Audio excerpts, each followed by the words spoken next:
সালামু আলাইকুম dear audience, এমআরটিভির পক্ষ থেকে অসংখ্য ধন্যবাদ। আমি মোহাম্মদ মুস্তাফিজুর রহমান চার্জার ফ্যান সম্পর্কে নতুন একটা ভিডিও নিয়ে আপনাদের সামনে হাজির হয়েছি।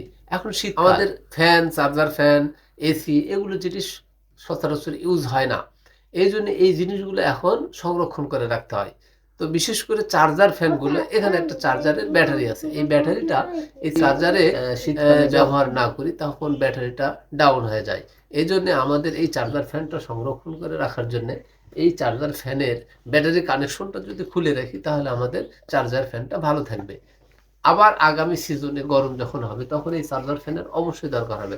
কারেন্ট চলে গেলে তখন আমাদের এই চার্জার ফ্যানটা কি যে উপকার হয়, যাদের ঘরে এসি নাই, আইপিএস নাই, তাদের জন্য এই চার্জার ফ্যানটা খুবই উপযোগী একটা ডিভাইস। গরমের হাত থেকে একটুকু আরামদায়ক পরিস্থিতি দান করে। এটা যদি আমরা সেই সময় বছর ঘুরে আবার নতুন একটা ফ্যান কিনতে হয়, একটা চার্জার ফ্যানের দাম 4 থেকে 5 হাজার টাকা, একটু বড় সাইজের নিলে দেখা যায় 6 হাজার টাকা।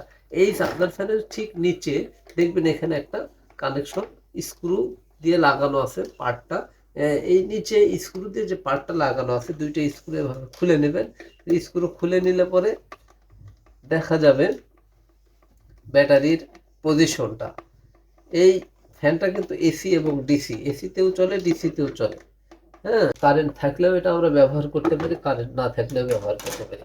এই যে দেখুন ব্যাটারি, এই ব্যাটারি দুইটা কানেকশন সুন্দর করে দেখাও। এই যে একটা নিউট্রাল, একটা ফেস। হ্যাঁ, এই নিউট্রাল এবং ফেসের এই ফেস কানেকশনটা আমরা খুলে রাখবো। এরকম খুলে যদি আমরা দুইটাই খুলে রাখি তাও সমস্যা নাই। যদি ব্যাটারিটা অন্য কোনো জায়গায় সংরক্ষণ করতে চাই তাও চলবে। দেখেন নতুন ব্যাটারি। হ্যাঁ, এই ব্যাটারিটা আমি 2 বছর ইউজ করছি।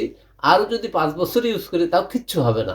দেখা যায় যে এক সিজন ইউজ করার পরই ব্যাটারি কানেকশন লেগে রাখার জন্যে দেখা গেছে এই 2-3 মাস বা 6 মাস যে পড়ে থাকবে, এই পড়ে থাকার কারণে ব্যাটারিটা নষ্ট হয়ে যাবে। তখন এই ব্যাটারিটা আর ইউজেবল হবে না, এমনকি ফ্যানের কানেকশনের কারণে পুরো সার্কিটটাই ড্যামেজ হয়ে যাবে।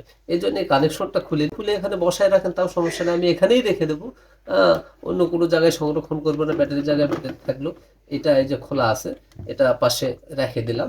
রেখে দেওয়ার পরে আমি কানেকশনটা আবার আগের মতো এই পার্টটা লাগাই দিলেই এটা এইভাবেই থাকবে। আগামী সিজনে যায় আবার এই স্ক্রু খুলে কানেকশনটা লাগাই দেবো, তখন দেখা যাবে আমি সুন্দর ইউজ করতে পারবো এই ব্যাটারিটা।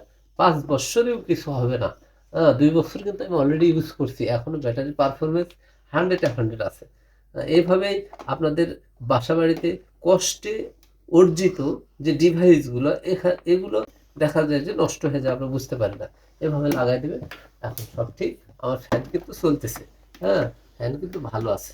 এইভাবেই আপনার ফ্যান সংরক্ষণ করবেন। এই চার্জার ফ্যানটা লং টাইম ইউজ করার জন্য বাসা বাড়িতে খুব সহজে এই কানেকশনটা খুলে রেখে দিলে দেখা যাবে আপনার ডিভাইসটা ভালো থাকবে।